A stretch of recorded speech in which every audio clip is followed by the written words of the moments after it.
What do you think of this Dak Prescott? What do you think of his abilities to be able to keep this ship afloat? I have way more faith in Dak Prescott than I would if Jerry Jones goes out and bring in another one of these backups who's playing basketball in the NFL, bouncing around from team to team. I'd much rather have this young guy and say, hey, let's win or lose with him learning the game. Well, I mean, how much can we read into the preseason how well he's doing that can translate against the Giants week 1, Washington week 2, et cetera?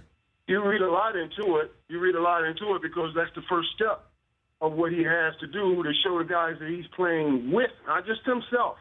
He has to show himself that, man, I can really do it on this level. But since he's not doing it by himself, he has to show the guys that he's playing with, those other guys, hey, man, there's something to this.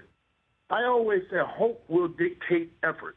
When I got hope, I give more effort. When I feel I'm in a hopeless situation, no matter how great I want to be, how much I think I'm giving less effort.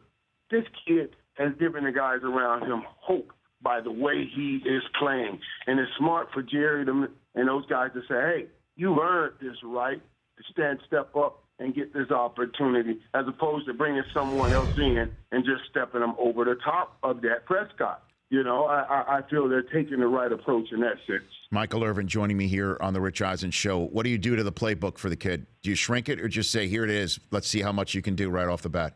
Well, you give him the things he's most comfortable with, and you continue to grow him. That's what you were going to be doing anyway. You know what I mean? So right now, I'm going to put a little bit more rollouts in the game plan so he can roll out. He can use his legs. He can use his arm outside the pocket, isolate one side of the football field, and things like that. But as we go week to week, I'm going to continue to add things. This is not a kid that you have to say, he's not smart enough, doesn't get it. But being smart is not enough.